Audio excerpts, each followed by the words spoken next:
They say truth always comes to light. In my experience, truth comes to light only when someone switches on the lamp, and in this case, I was holding the bulb. I'd been standing in the doorway for exactly 43 seconds when Matteo Korradi's hand began to shake. Not the whole hand, mind you, just the fingers gripping that letter. The same fingers that had signed death warrants without a tremor, that had broken champagne glasses in men's faces to make a point, were now vibrating like a tuning fork against cream-colored stationery. My stationery, to be precise. Lifted from his own study. There's a certain poetry in using a man's expensive paper to destroy his expensive mistress. His voice came out strangled, nothing like the smooth baritone that usually commanded rooms full of killers and cowards. This is... Matteo, darling, let me explain. Virelle reached for him, all graceful panic in that white gown that probably cost more than my entire year's salary. That dress was a choice, by the way. She'd worn white to look innocent. I'd have respected the strategy if it weren't so predictable. He jerked away from her touch like she'd burned him. From my position by the door, the spot I'd occupied for 2 years, 8 months, and 16 days, I watched the exact moment a man's world cracked down the middle. It sounded like silence. Looked like his knuckles going white against dark wood. Felt like justice, slow-cooked and finally served. See, here's what they don't tell you about working in a mafia household. Blood is actually easier to clean than lies. Blood responds to cold water and hydrogen peroxide. Lies? Those stain everything. They seep into silk carpets and leather furniture and the spaces between people who think they're untouchable. I'd cleaned enough of both to know the difference. Matteo, that maid is trying to. Virelle's voice climbed higher, desperation cracking through her usual purr. Don't. One word. Quiet. Lethal. The kind of quiet that makes smart people stop talking. Virelle was apparently not smart people. She's jealous. She's always been jealous of what we have. She probably wrote that herself. You can't seriously believe. I almost laughed. Almost. Because in 2 years, 8 months, and 16 days, Virelle Ashen had never once looked at me long enough to realize I had zero interest in what she had. Her designer wardrobe? I'd rather wear something I could actually breathe in. Her mafia boyfriend? I'd rather date someone who didn't keep a gun under every throw pillow. Her life? I'd rather keep mine, thank you. But she'd made one critical mistake. She'd assumed that invisible meant stupid. Matteo's eyes, dark, dangerous, and currently reading line 3 of my letter, flicked up to meet mine. Just for a second. Just long enough for me to see the question forming. You knew all along? I kept my face neutral, hands folded in front of my uniform like I was waiting for instructions on whether to serve tea or call the coroner. Professional to the end, that's me. Though between us, I was calculating how long it would take me to reach the service exit if this went sideways. I'd timed it last week. 14 seconds at a brisk walk, 9 at a run. She's been meeting with Lorenzo Castellano. Matteo read aloud, his voice dropping to that deadly calm register that made grown men confess to crimes they didn't commit. Every Thursday, when I'm at the warehouse, in Suite 1408 at the Meridian Hotel, registered under the name Mr. and Mrs. Valentine. Virelle's face did something fascinating, like watching a mask melt. That's not, I never. She photographed the security codes to the East Vault. He kept reading, each word landing like a bullet. She's been copying your meeting notes.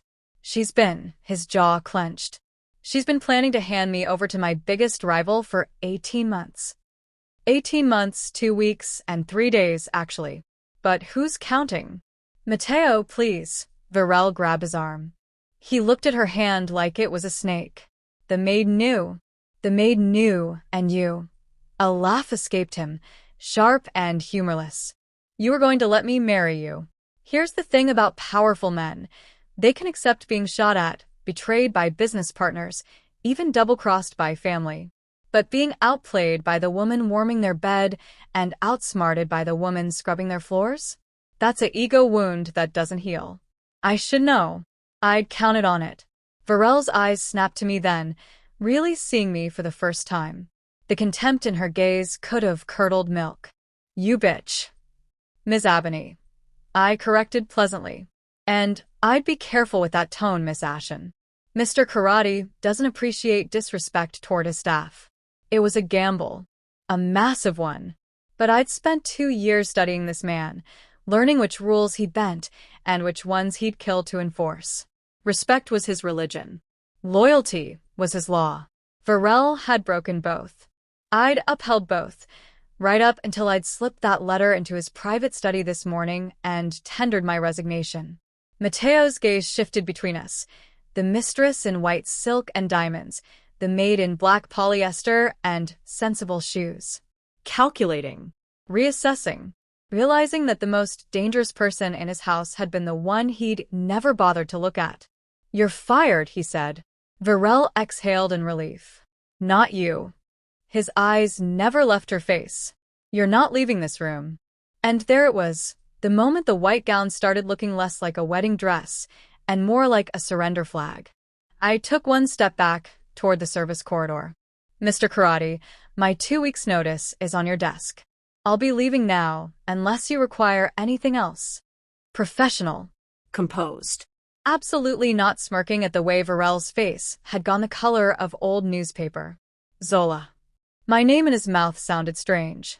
He'd never used it before. "The letter." "How long have you known?" "Long enough to document everything, sir. The rest is in the envelope marked insurance in the false bottom of your liquor cabinet. 3rd shelf, behind the 1926 Macallan. I'd learned about that hiding spot 3 months into my employment. Rich men are so predictable about their secrets." His expression flickered. Respect, anger, something that might have been amusement if his world weren't currently imploding. "Why wait?" "Because, Mr. Korradi." I met his eyes steadily. "I needed to be sure I could walk out that door before you read it. I don't clean up crimes anymore. I just report them now." Virelle lunged. She didn't get far. Matteo caught her wrist mid-swing, his grip stopping her cold. "I wouldn't," he said softly. I was already at the door. "Oh, and Mr. Korradi?" I paused, one hand on the frame. "The combination to the East Vault was changed last Tuesday. I took the liberty of having your head of security do it after I found the photos on her phone. The new code is in the envelope." I didn't wait for his response. Didn't need to see what happened next. That wasn't my story to watch. It was theirs to live with. As I walked down the marble corridor for the last time, I heard the first crash of something expensive hitting the wall. Then Virelle's voice, high and breaking, trying to explain the inexplicable. And beneath it all, the sound of silence, the kind that precedes violence, the kind that saves lives. My life specifically. They say the help sees everything. And we do. We see the lies, the affairs, the crumbling empires hidden behind crown molding and crystal chandeliers. But here's what they don't tell you. Sometimes the help doesn't just see. Sometimes the help takes notes. Sometimes the help has excellent penmanship. And sometimes, just sometimes, the help knows exactly when to switch on that lamp. Let me tell you about the Tuesday Matteo Korradi compared his mistress to the Virgin Mary. I was scrubbing marinara sauce off a Versace dress shirt. Virelle's tomato-throwing accuracy was improving, so I may have laughed into the laundry sink. "She's too pure for this world, Zola," he'd said. "Too good." Idenuda. Professional. Absolutely not thinking about his angel entertaining 3 delivery men in the pool house that month. The florist had been particularly athletic. Here's the thing about being a maid in a Mafia household. You don't just clean. You bear witness. And what I'd witnessed for 2 years was a masterclass titled, How to Gaslight a Crime Lord While Wearing Louboutins. Virelle Ashen was very good at her job. Take the morning I found her diamond earring in the guest bedroom. The same bedroom where Lorenzo Castellano had stayed during the peace summit. The same Lorenzo whose cologne I'd aired from the sheets for a week. "Oh, thank God," Virelle gasped when I returned it. "I thought I'd lost it at the charity gala." "You're a treasure, Zola." A treasure who'd found that earring next to a cufflink that didn't belong to Matteo. You'd think a man who built an empire on reading people would notice. But love makes smart men stupid. "She's too delicate for this life," he'd told his underboss while I served espresso. That innocence. That innocence photographed his meeting notes with a phone hidden in her Hermes bag. I'd watched while adjusting the curtains. The comedy wasn't in the lies. It was in the logistics. How hard is it to hide an affair when someone else washes your sheets, empties your trash, knows exactly when you leave and returns smelling like someone else's cologne? Very hard. Virelle tried. Perfume in the car. Changed clothes in the pool house. Deleted messages. But she forgot receipts. Hotel key cards. Restaurant napkins with the wrong lipstick shade.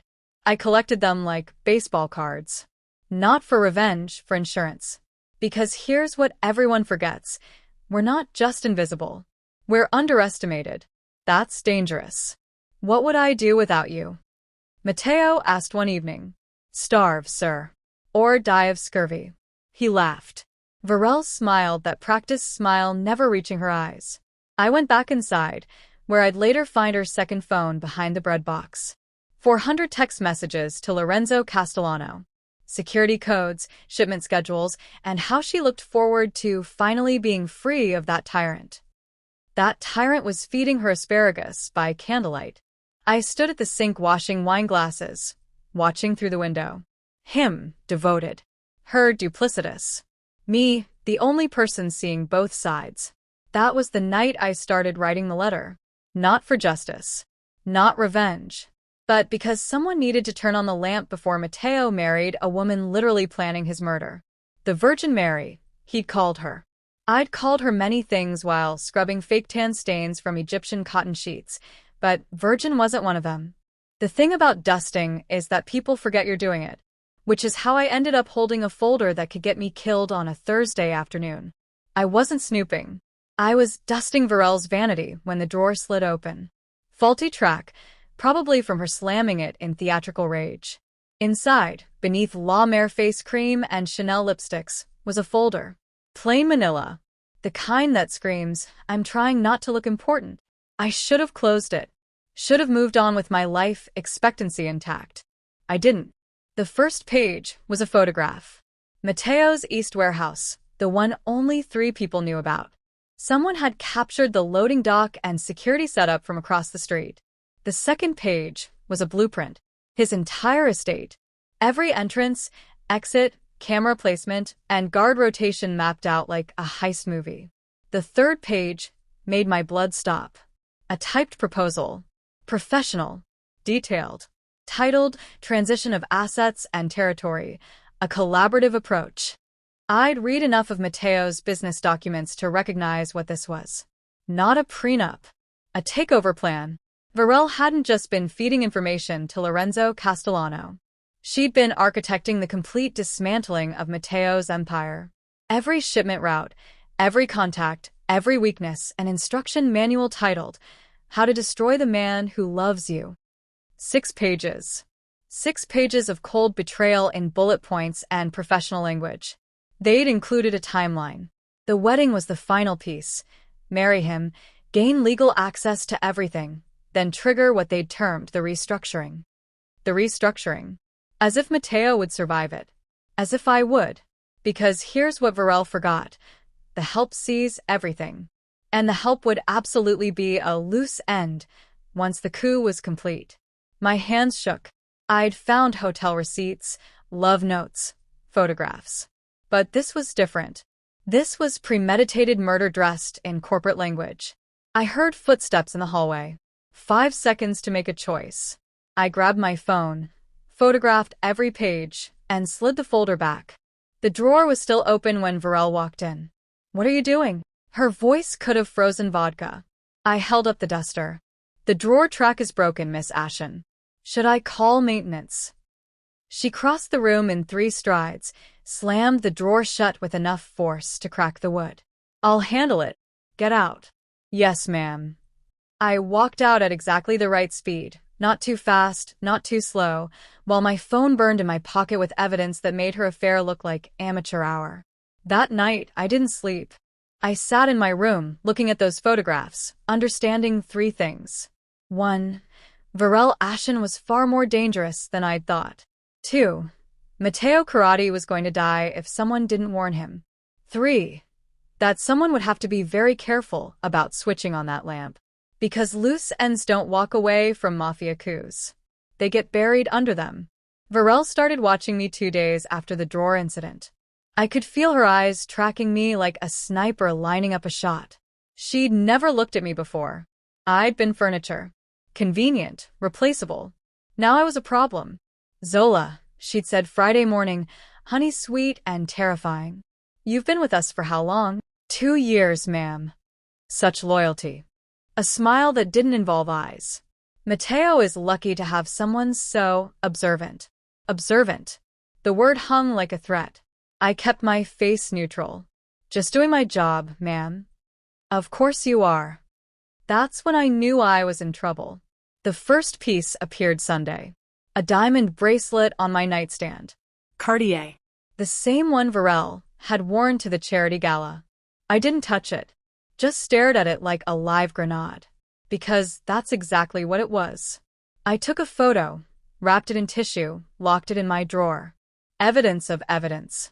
Proof that someone was planting proof. The second piece showed up Tuesday. A sapphire ring tucked in my pillowcase. I found it going to sleep, the sharp setting pressing my cheek. Amateur hour. If I'd actually stolen it, I wouldn't hide it in my own pillowcase. But Matteo wouldn't think like that. He'd think, the help got greedy, betrayed me, has to go. Wednesday brought emerald earrings in my bathroom, next to the soap. Virelle was building a case. A careful, deliberate case that would end with me either dead or blacklisted forever. Tying up her loose end. I'd expected this. Maybe not the exact method, but Virelle solves her problems. She didn't leave witnesses. What surprised me was the artistry, the patience. She could have accused me outright, but she was laying groundwork, making it look like months of theft. She was good. I'd give her that. Thursday morning, I was polishing silver when she walked in, Matteo beside her. Darling, she said, dripping concern. I hate to bring this up, but I may have misplaced my diamond bracelet. The Cartier one? I've looked everywhere. My hands didn't shake. I'll help you look for it, Miss Ashen. Would you? She tilted her head. You're so helpful, Zola. I don't know what we'd do without you. Matteo was watching me now. Not with suspicion yet, just attention. The kind that could turn dangerous if Virelle kept planting seeds. Perhaps we should check the staff quarters, she suggested delicately. Just to be thorough. I'd hate to think anyone would take it, but… Of course, Matteo said. Neutral voice, but I heard the shift. That's when I understood. Virelle wasn't just framing me. She was forcing me into a corner where I'd have to either stay silent and die, or speak up and die faster. Check and mate. Or so she thought. The engagement dinner was scheduled for Saturday. 12 guests, 3 courses, and 1 woman performing the role of her lifetime. I'd seen Virelle prepare like an actress before opening night. The dress, white, naturally. The hair in soft waves screaming, innocent angel. The jewelry, carefully selected pieces that hadn't been stolen yet. She'd even practiced her laugh. I'd heard her that morning, trying versions. The girlish giggle. The sophisticated trill. She settled on something between demure but delighted. I was serving appetizers when the performance began. Oh, Matteo. Virelle cooed, hand on his arm. Tell them about the proposal. So romantic. Matteo smiled. Under the stars. Just us. I'd cleaned the pool house the next morning. Champagne glasses. 2 sets. One with Virelle's lipstick. One without. The lipstick-free glass smelled like Lorenzo Castellano's cologne. How beautiful, a wife gushed. You're perfect together.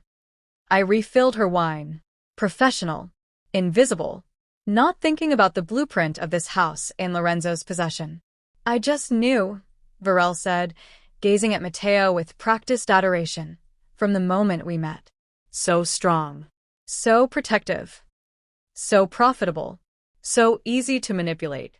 What do you love most about Virelle? Someone asked Matteo. Her honesty, he said without hesitation. She's the only person who's never lied to me. I nearly dropped the serving tray. Virelle's smile didn't flicker. You make me want to be better, darling. Better at deception, maybe. The lobster course was when things got truly comedic. I've been thinking about the wedding, Virelle announced. Something intimate. Just family. Nothing ostentatious. The woman who'd thrown a tantrum because her shoes arrived in the wrong shade of cream wanted intimacy. Whatever you want, amore, Matteo said. And afterward, perhaps more time at the lake house? Away from all this. She gestured vaguely at the mansion, the empire. Away from witnesses. Away from people who might notice the restructuring. The lake house is beautiful, a guest agreed. So secluded. Secluded. Perfect for making people disappear. I served the next course, listening to Virelle weave her fantasy. Quiet life. Charity work. Maybe children. Children. The woman who'd told me last month she'd rather die than ruin her figure was suddenly maternal. You'll be such a wonderful mother, someone said. I hope so. Virelle's hand found Matteo's. I want to build something lasting. A legacy.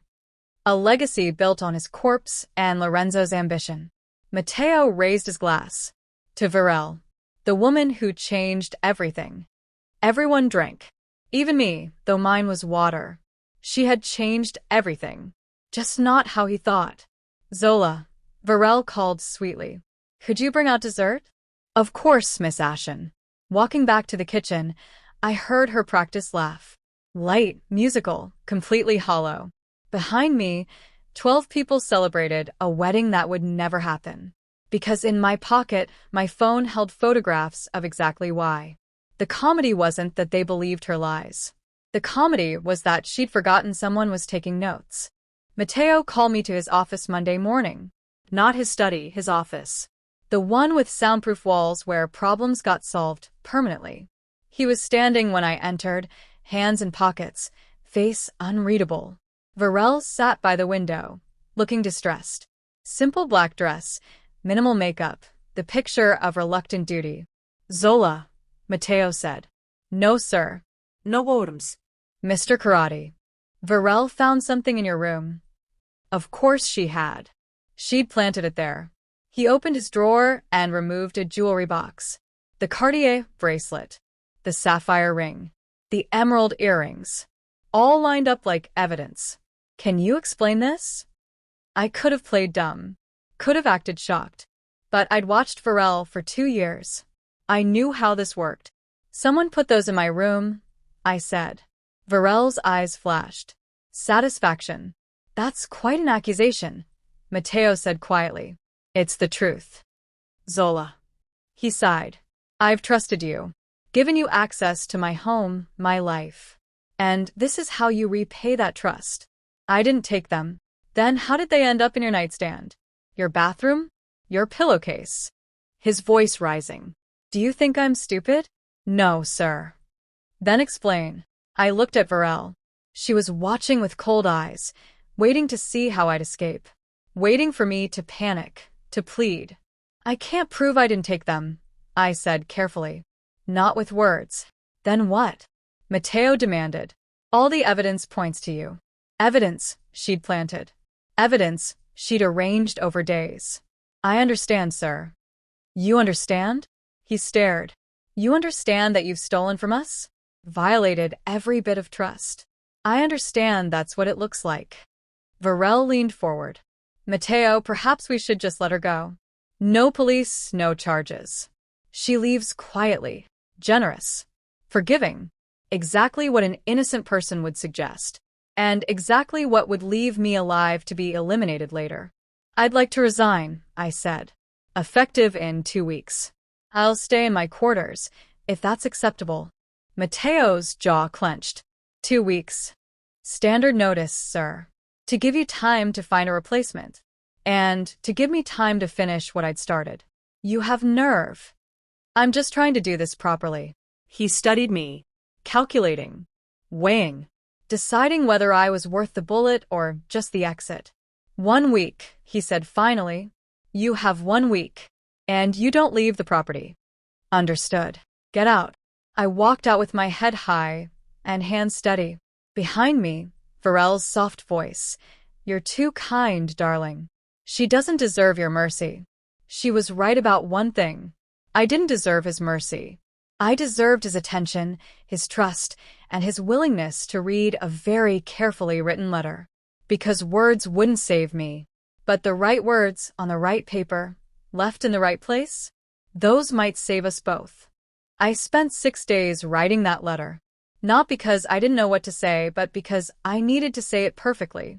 Too much detail, Matteo would think I was lying. Too little, he wouldn't believe me. Too emotional, I'd look desperate. Too clinical, calculating. I rewrote it 17 times. 3 pages. Handwritten on his own stationery, the cream paper with his initials embossed at the top. I'd taken it from his study months ago. Dated, time-stamped, meticulously detailed. Every meeting between Virelle and Lorenzo. Every photograph. Every blueprint. The location of her second phone. The timeline for the restructuring. Specifics he could verify. Names, dates, places. The restaurant where they met. The hotel suite number. The bank account under a false name. I didn't mention the planted jewelry. Didn't defend myself. That would have looked guilty. Instead, I understand you no longer trust me, and I accept full responsibility for failing to bring this to your attention sooner. My silence was a betrayal of your trust, regardless of my reasons. Taking blame, I didn't deserve to make accusations I needed him to believe. At the bottom, the evidence is in the false bottom of your liquor cabinet, 3rd shelf, behind the 1926 Macallan. I've documented everything. I only ask that you verify the information before your wedding. Professional. Deferential. Giving him control while showing him the gun. Friday morning, I packed my suitcase. 2 years in one bag. Matteo was in the city. Virelle at her spa appointment, every Friday at 2. 90 minutes. I placed the letter in his private study. Not on his desk where Virelle might see it.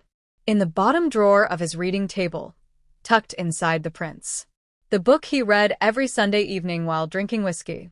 The book only he touched. Sunday at 8, he'd pour the Macallan, sit in his chair, read Machiavelli, while Virelle pretended to understand. He'd open the book, find the letter, read it while she was in the room. Her world would end. I left my keys on the counter, my uniform hanging in my closet, my official resignation letter on the housekeeper's desk. No drama. Just the quiet exit of someone who'd failed. Exactly what a guilty person would do. Exactly what an innocent person would do. The beauty of ambiguity. I walked out at 3:45. No one stopped me. No one said goodbye. I made it to the gate before footsteps. Marco, Matteo's underboss. Boss says you're not to contact anyone about your employment here. Translation, talk and die. Understood. Good luck, Zola. First time he'd used my name. I walked through those gates with nothing but a suitcase, a bus ticket, and the knowledge that in 48 hours, Matteo would open a book and find the truth. Whether he believed it was up to him, whether I survived was up to fate. But I'd done my part. I'd switched on the lamp. Now all I could do was wait for the light. Sunday evening arrived exactly as I'd predicted. 8 o'clock. Matteo would be pouring his whiskey, reaching for his book. I wasn't there to see it, but I knew. I'd watched him 100 times. Powerful men are creatures of habit, and Matteo Korradi was nothing if not consistent. He'd be settling into his leather chair facing the gardens. Virelle nearby, probably on the sofa, pretending to read while checking her phone for Lorenzo's messages. The ice would clink. The book would open. Everything would change. I imagined his fingers finding the envelope. The confusion. Who had put something in his book? The careful way he'd open it, always methodical. I imagined him starting to read. The first page would make him frown. Virelle's name. Lorenzo's name. Meeting locations. Dates too precise to be coincidence. The second page would make his jaw tighten. The blueprints. The photographs. Evidence of systematic betrayal. The third page would make his hands shake. Because the third page detailed the wedding. The timeline. The restructuring. Polite corporate language that translated to, your death has been scheduled, and your fiancée sold the tickets. I pictured him sitting there, letter trembling in his grip, while the woman he loved, the woman he'd called the Virgin Mary, sat 10 feet away, completely unaware her performance had ended. Did he look up at her? Did he see it immediately, the cracks I'd been watching for 2 years? Or did he keep reading, hoping it was wrong, that the maid he'd fired was lying, that this was revenge dressed as truth? The evidence is in the false bottom of your liquor cabinet, third shelf, behind the 1926 Macallan. I imagined him standing, walking to that cabinet, hands steady because he was still in control, still the man who ruled an empire, still the man who couldn't be fooled. Except he had been fooled. For months. By the woman in white probably asking, "Is everything all right, darling?" In that honey-sweet voice that stopped being sweet the moment he opened that book. The false bottom would click open. The folder would be there. Photographs time-stamped and dated. Hotel receipts. Bank statements. Burner phone records. Every lie documented. Every betrayal evidenced. Every sweet word revealed as calculation. I imagined him walking back to his chair, folder in hand, and finally, looking at Virelle the way I'd been looking at her all along. Not with love, with recognition. The Virgin Mary, dethroned. The angel, revealed as the architect of his destruction. And somewhere, miles away in a motel room smelling like disinfectant, I sat on a bed that wasn't mine and waited. Waited for a phone call that might never come.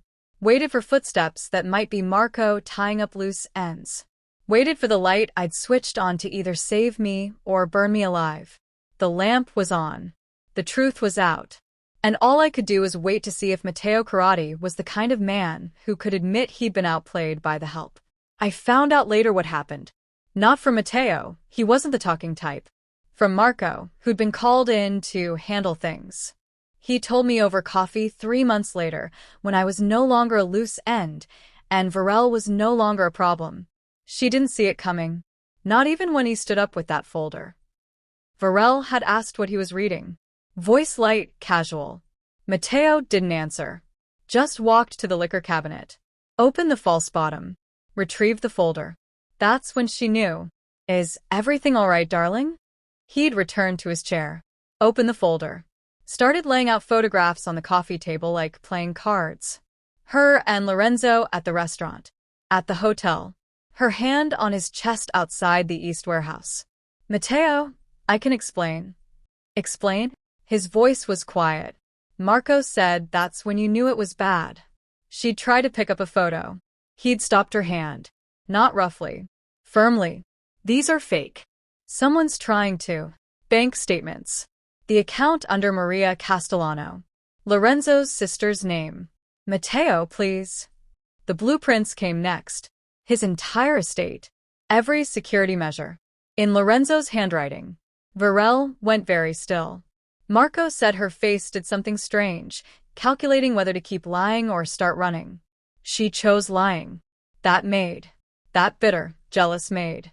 She must have. Zola. Matteo's voice still quiet. Zola, who documented every meeting with timestamps. Who listed every transaction. Who knew about your burner phone that I'm currently holding. He'd found it. She'd stood. The white dress catching light. Marco said she looked like a ghost. I love you. Everything I did. You did because Lorenzo offered you 40% of my territory after the restructuring. Matteo finally looked at her. Really looked. The restructuring. That's what you called my murder. Professional. Clean. That's not. Sit down, Virelle. She sat. When Matteo Korradi told you to sit, you sat. The wedding's off. Obviously. She'd looked relieved for a second. Like calling off a wedding was the worst thing that could happen. Then, Marco will escort you to the guest house. You'll stay there until I decide what to do with you. The guest house. By the lake. The secluded one. That's when the panic hit. Matteo, you can't. We can work this out. I made a mistake. 18 months. His voice wasn't quiet anymore.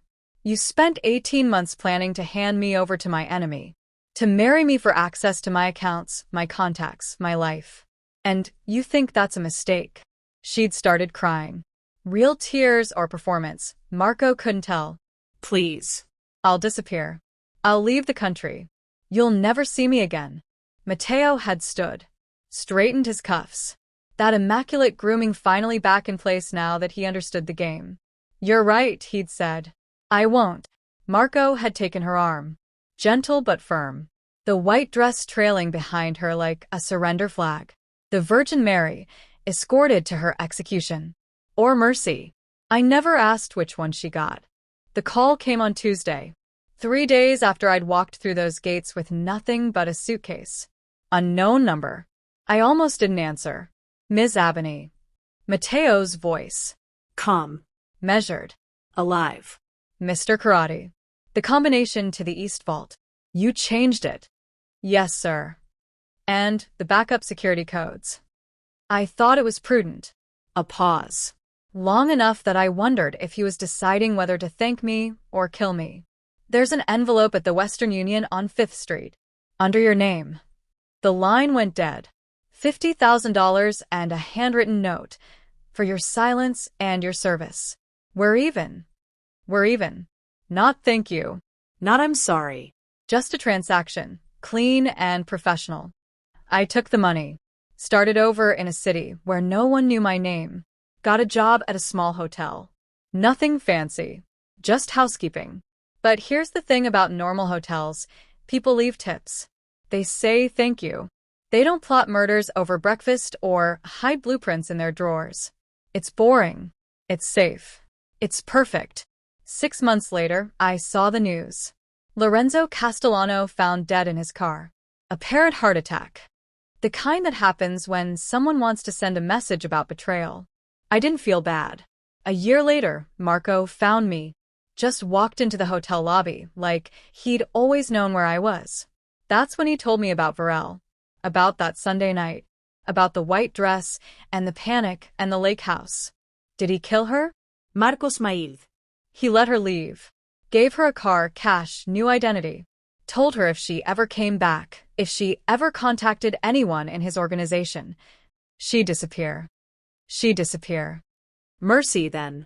Not the kind I'd have given her, but mercy nonetheless. And Lorenzo? The boss doesn't like loose ends.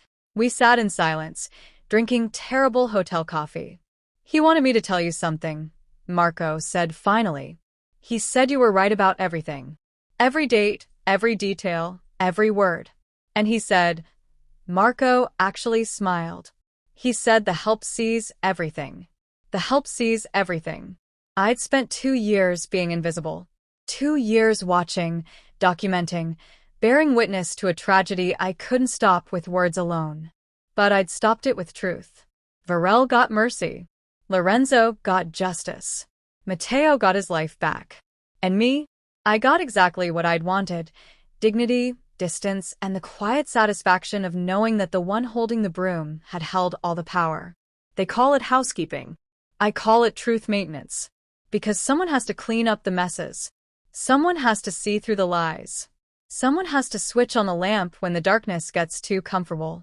That someone was me, the invisible girl, the underestimated help, the architect of truth. And in the end, I didn't just get the last laugh. I got the last word, which, if you ask me, is so much better.